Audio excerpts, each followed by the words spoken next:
ඔබතුමියගේ මුල් අවදිය ළමා කාලේ අපි කතා කරපු එක තැනක නැවැත්තුවා. ඒ තමයි ලෙස්ටර් ජේම්ස් පීරිස් මහත්මයයි සුමිත්‍රා පීරිස් මහත්මියයි ඇවිත් පාසලට ඔබව චරිතය සඳහා තෝරපු දවස.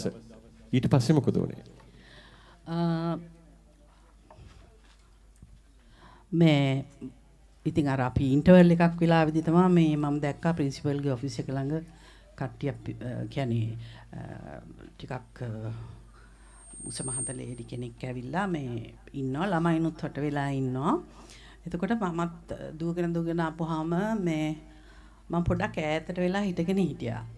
හිටගෙන ඉන්නකොට එයා මාව මෙහෙම ළමයි මෙහෙමයි ගොඩාක් හිටියා. අතරින් බැලුවා. ඔව්. අතරින් බලලා මෙහෙම අඬ ගැහුවා.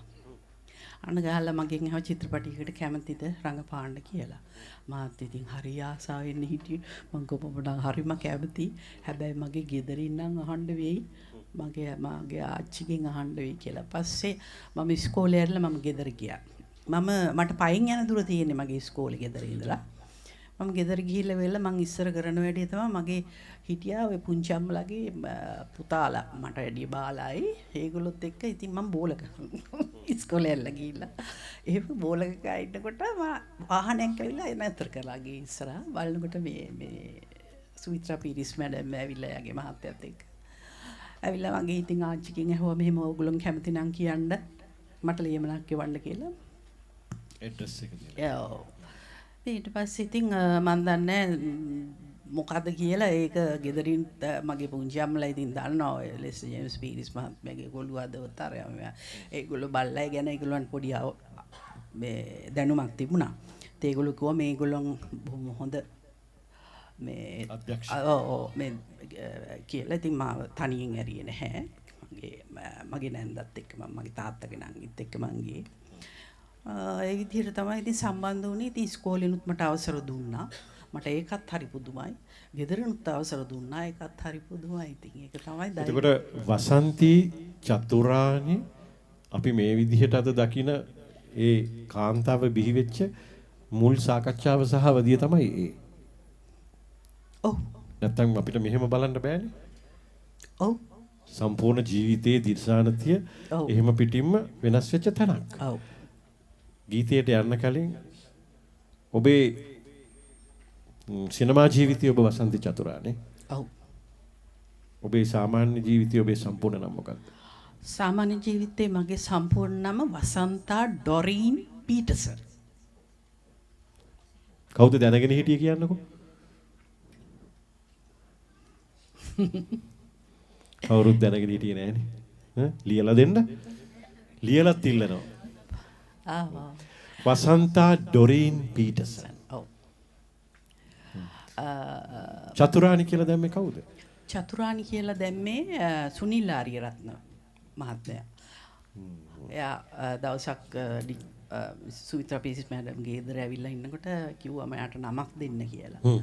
එතකොට එයා තමයි චතුරානි කියන නම දුන්නේ. ඒකත් හරි. චතුරයි රාණි කියන්නේ සුන්දරයි. නේද? මේ දෙකම තියෙනවනේ. ඩොරින් කියන එකටත් මම නම් ආසයි. වසන්ති ඩොරින් චතුරානි පීටර්සන් තමයි ඒ කතා කළේ. හොඳත් පොළසන්නාදයක් දෙන්න. අපි ආරාධනා කරනවා ඊළඟ ගීතේ ගායනා කරන්න අපේ ශ්‍රයානි ජයසිංහ මහත්මියගේ පේරාදෙණිය විශ්වවිද්‍යාලයේ සමකාලීන විද්‍යාර්ථයෙක්ව ඉඳලා අදටත් ඒ සම්බන්ධතාවය මැනවින් පවත්වගෙන යන මේ කණ්ඩායමේ සමාජිකයෙක්. ඒ තමයි ගීතලාල් රත්නායක මහත්මයාට ආරාධනා කරනවා.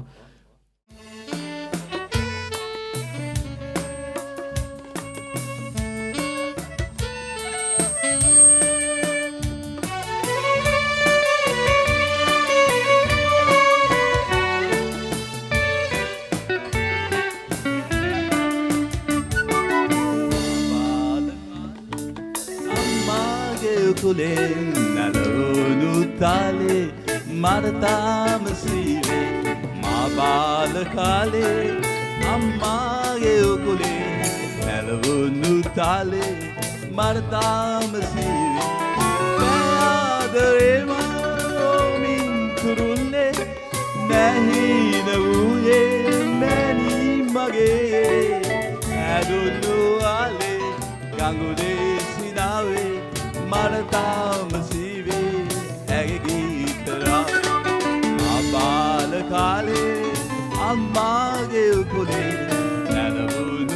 කාලේ මට තාම සීවේ මා බාල කාලේ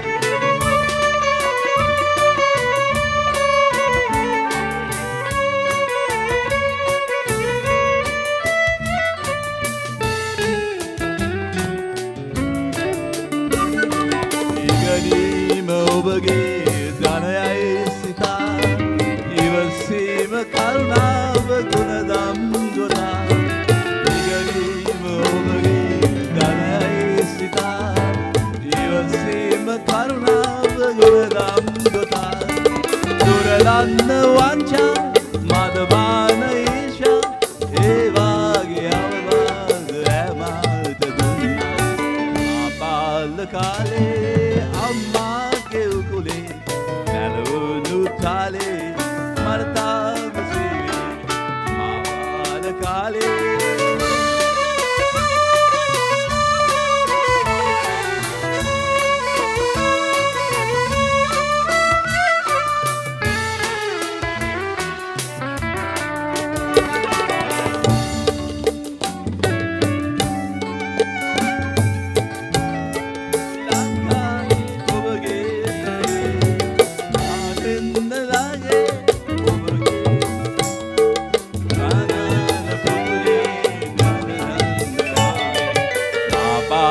කාලේ අම්මාගේ උකුලේ නැලවුණු තාලේ මට තාම සීවේ මා බාල කාලේ අම්මාගේ උකුලේ නැලවුණු තාලේ මට තාම සීවේ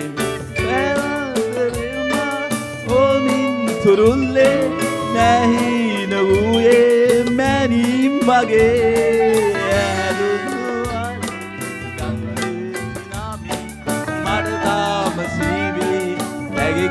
ගීතරාවේ ආපාල කාලේ අම්මාගේ උකුලේ නැලවුණු තාලේ මට තාම සීවේ ආපාල කාලේ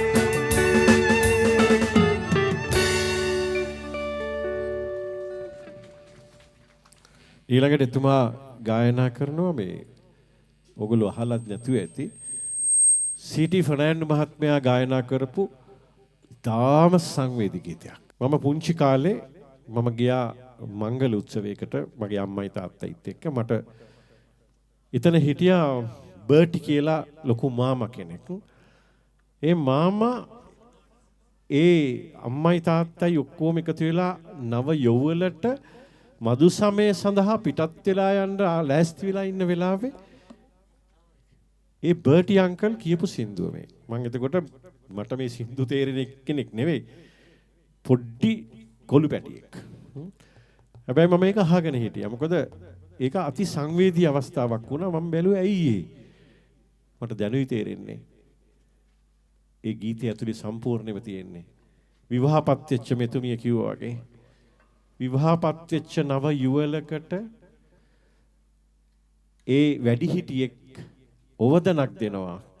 මේ ගීතය ඇතුලේ තියෙන කරුණු අල්ලලා මේක අහන්න සඳ වටරන් තරු අම්මෙක් නැත්තම් ජීවිතයක් කොහෙද කියලා අහන්නේ. ඒ නිසා ගෙදරට නෝනා කෙනෙක් ගේන්න පුළුවන් මහත්තයෙක් ගේන්න පුළුවන් අම්මා කෙනෙක් ගේන්න බෑ තාත්තා කෙනෙක් ගේන්නත් බෑ. ඒ නිසා අපි සංවර්ධනයේ වෙන්න දියුණු වෙන්න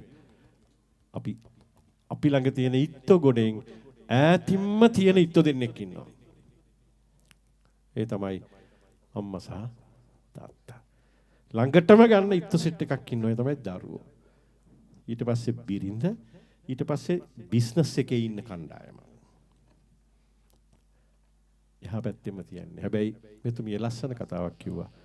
මගේ පුතා දිනක විවාහ වෙ යුත්තේ එයාගේ අම්මටයි තාත්තටයි වගේම අම්මා විතරනේ ඉන්නේ. මටත් ආදරය කරන්න පුළුවන් දියණියක්. මේ ගීතේ හොඳට අහන්න. ඒක ඇතුලේ තියෙන්නේ හරි සංවේදී පණිවිඩයක්. ගැයීමට ආරාධනාව යලිත් ඔබට තියෙනවද වික්ටර් කියලා කොටසක්? ගීතලාල් වික්ටර් රත්නායක. එයාම කියන එක වැරදීමකින් දාලා තියෙනවා. එහෙම නෑ. ඒ දවස්වල වික්ටර් රත්නායකයන්ගේ නම ඉතාම ප්‍රසිද්ධ ජනප්‍රිය. අදටත් එහෙමයි. අපේ ජාතියේ මුදුන් මල් කඩක් ගැයුම් කලාවේ. සතුටු වෙන්නේ නම ගීතලාල් වික්ටර් රත්නායක.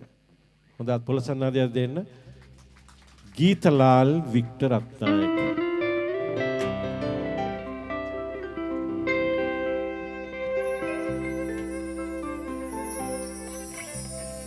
බඩගිනි වෙලා ගොඩ උදු කල පුතුගේ ගෙට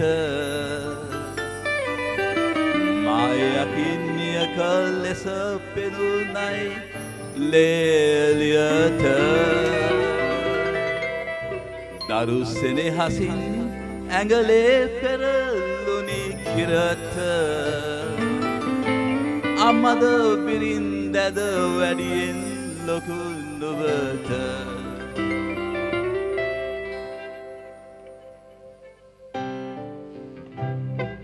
සඳවත් රන්තරු කැකුළු පිපේවා පිරුස වලාකුළු සලු පැලනේවා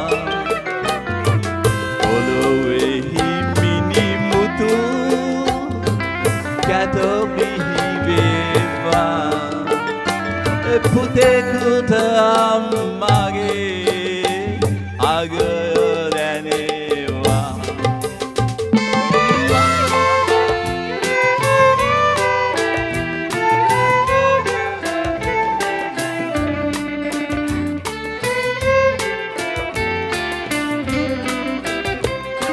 යඟුලට ඇති බර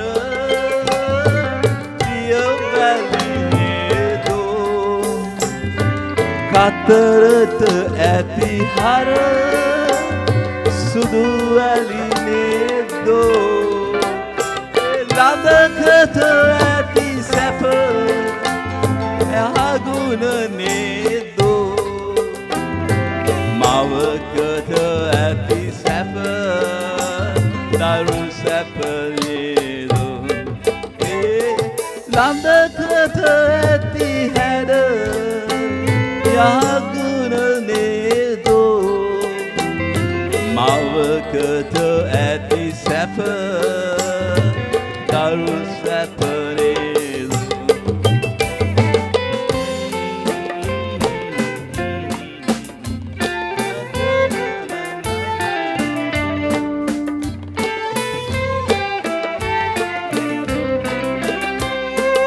ඉන්නක් නැති කල කොහින්දෝ පින්නක් නැති කල තෙතක් කොහින්දෝ පහලක් නැති කල ගෙයක් කොහින්දෝ අම්මෙකු නැති කල දැයක් කොහින්දෝ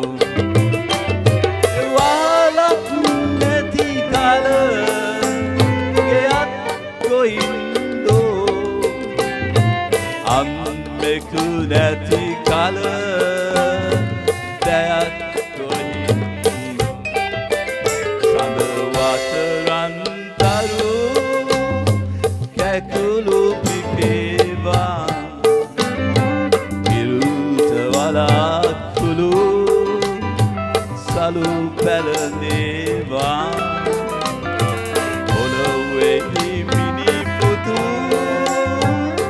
කැත බිහිවේවා පුතෙකුට අම්මගේ අගය දැනේවා ස්තුතියි